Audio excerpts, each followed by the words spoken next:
Salute and welcome to Romania. Hey guys, it's Phaedra from allthingsphaedra.com, and I'm in a foreign destination. I am in Europe, Eastern Europe, my first time to Romania, and I only have 3 days to explore. I'm going to spend 2 of those days in Bucharest, the capital city, and I'm going to show you some of the amazing things to do here right now. But stay tuned for my next video where I'm going to show you some of the castles in the countryside that are not to be missed. We started our day in Herestrau Park, which was not far from our hotel. We walked there, and this park is now known as King Michael I Park, and it's a beautiful place for walking, biking, boating, and eating. You will find plenty of sausages, and oddly enough, corn is pretty much everywhere to be found.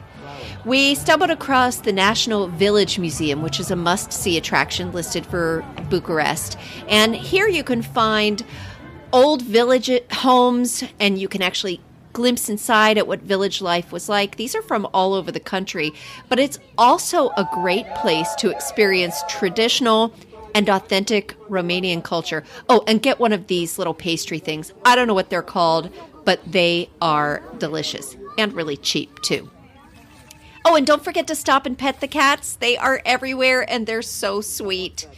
After we finished at the museum, we decided to walk to the more developed side of the park.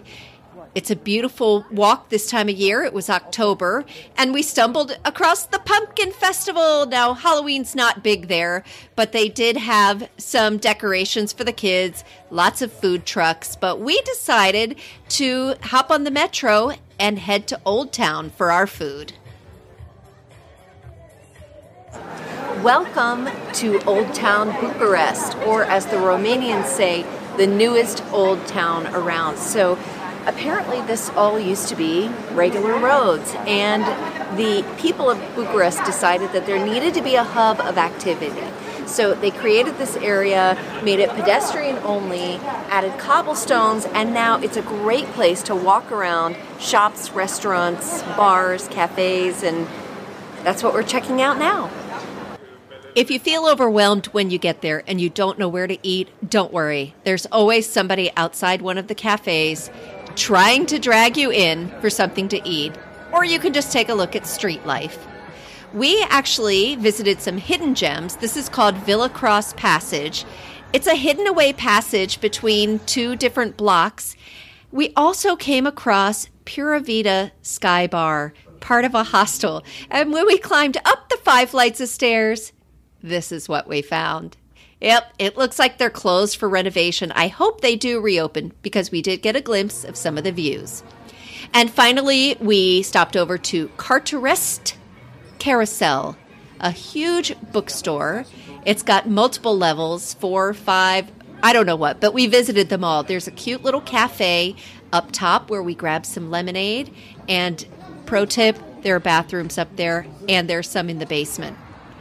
After that, we took a walk from Old Town through a part of Bucharest to get to the place that everyone says you should go, the Palace of Parliament.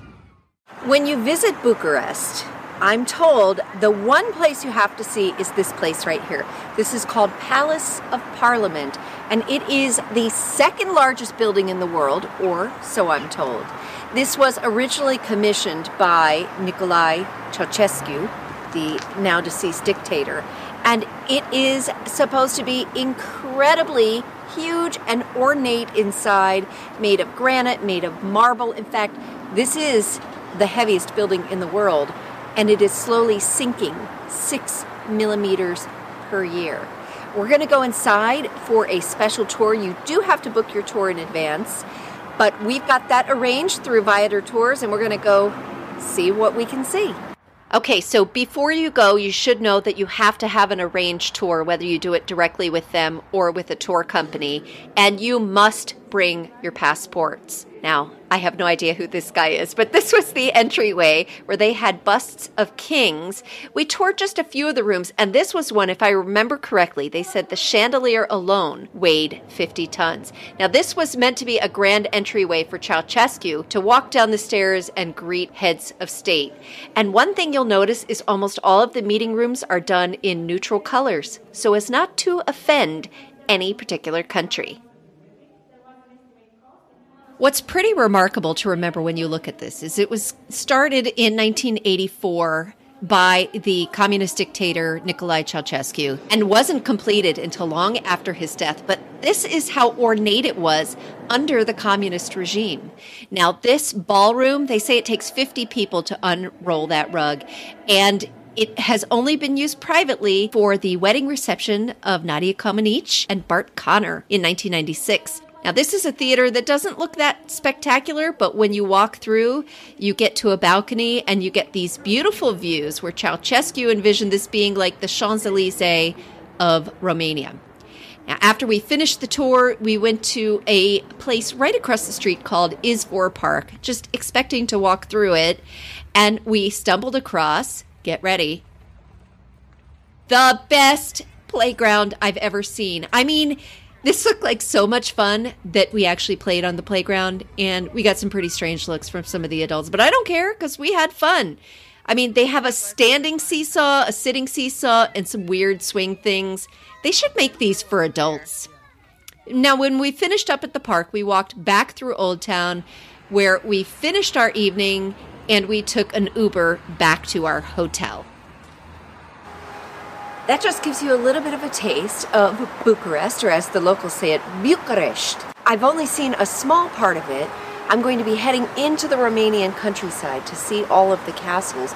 But even if you just want to spend your time here, there's a lot to see, there's a lot to do, and there's a lot to eat.